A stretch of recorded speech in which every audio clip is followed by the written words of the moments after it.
Welcome to this episode of 60 Second Retail, a BDO podcast keeping you in the know on events and trends in the retail and consumer products industry impacting your bottom line in just a few short minutes. Hello, and welcome back to the 60 Second Retail Podcast. I'm your host, Natalie Cutler, National Leader of the Retail and Consumer Products Industry Group at BDO. Today, we're tackling a critical issue in the retail sector, and that's greenwashing. As consumers become increasingly eco-conscious, the pressure is on for brands to market their products as sustainable. But what happens when these claims are misleading or exaggerated? Well, in this episode, we'll explore the concept of greenwashing and why it's vital for retailers to scrutinize their market strategies with our guest, Marisol Berrios-Saletti.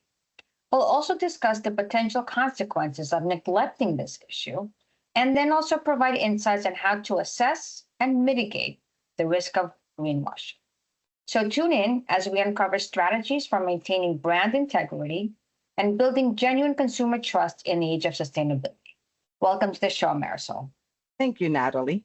Marisol, so before we get too deep into this topic, maybe it would be helpful if you explain what is greenwashing and why is it becoming such a significant concern for consumers and retailers in today's market? Sure. So greenwashing is the act of promoting or labeling your products to make them appear more environmentally friendly, or even in some cases, less environmentally damaging than they really are. And greenwashing can occur in various forms. For example, using vague or ambiguous terms to describe your products, such as eco-friendly, all-natural, 100% recyclable, biodegradable, and there's many more.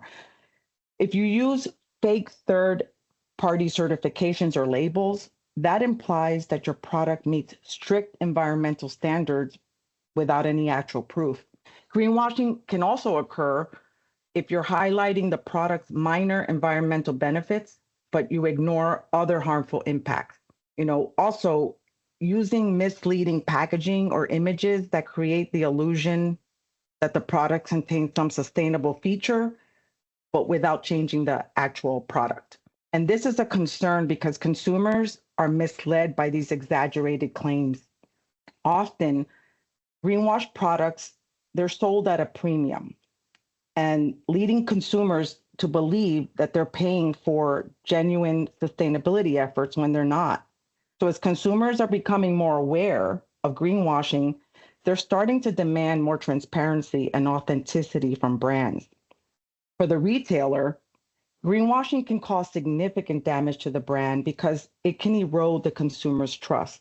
And in today's era of social media and these online reviews, this can spread pretty quickly and it can damage a brand's image. Absolutely. I mean, I have to tell you, I think you're absolutely right. What consumers do expect to pay more for certain types of products. And if it's not really the case, that could have negative impact. So saying all that, how does greenwashing affect a brand's reputation? And then also, what are some of the long-term consequences that retailers may face if they engage in these types of practices? So greenwashing poses a significant risk to a brand's reputation. And when a consumer realizes that greenwashing is at play, that distrust can extend beyond the specific green claims and negatively affect the brand's overall reputation. And this can result in a decrease in consumers' confidence and potentially even a decrease in sales and market share. These negative associations, they're really hard to overcome and significantly impact a brand's long-term value.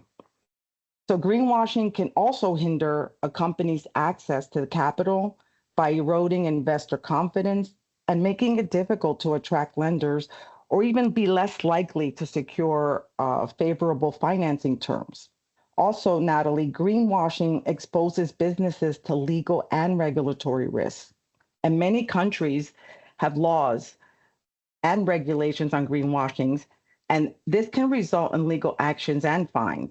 In the US, there's the FTC, who regulates environmental claims by actively addressing greenwashing and has been increasing its enforcement actions which include fines for misleading claims.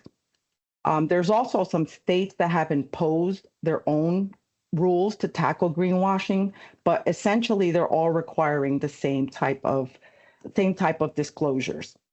So those are some serious implications that you've described. So what are some practical steps that retailers can take to make sure that their sustainability practices are genuine and transparent and really avoiding some of the pitfalls of greenwashing? So there are a few steps that retailers can take to avoid greenwashing and also help to ensure their claims are genuine, starting with prioritizing transparency, being transparent about their efforts, avoiding overstating benefits or making misleading claims. This can enable the consumer to make informed decisions about their purchases using precise language. That has to be clear and measurable and not ambiguous, like the term eco-friendly. That helps to ensure that consumers understand and trust the information you're providing. Also, providing context by communicating how sustainability relates to your brand and how you're integrating sustainability practices, particularly in relation to your product. This can give the consumer a clear understanding of your sustainability efforts. You can anchor your claims with verified data. Be prepared to back your claims with evidence and verifiable data. And Natalie, this is crucial in avoiding greenwashing because it enables the consumer to trust the sustainable benefits that are being advertised. Also, seek third-party certifications and audits to validate your claims. This can add a layer of credibility with endorsements that are based on recognized standards and thorough evaluations. And lastly, establish strong governance. By developing your policies and procedures to manage these evolving greenwashing risks, you can monitor compliance. You can establish clear and consistent procedures for gathering the data, ensuring that all the relevant information is collected in a uniform manner. So implementing robust internal controls helps to ensure the accuracy and the consistency of the data and helps you to include checks for errors and inconsistencies as well. If you align with recognized standards, that can help to provide a structured approach to reporting and your claims, and as you measure and disclose your environmental performance as well. And I think these steps are a good place to start. Awesome. Very good. Thank you very much, Marisol. And if you found this episode insightful, be sure to share it out with your friends and colleagues. And don't forget to tune in next time so you can get the insights you need to succeed. Have a wonderful day. And that concludes this episode of BDO's 60-Second Retail Podcast. Don't forget to tune in for the next episode. To find more information on our hosts, guests, BDO's services, or listen to previous episodes of 60-Second Retail, please visit www.bdo.com/60-second-retail.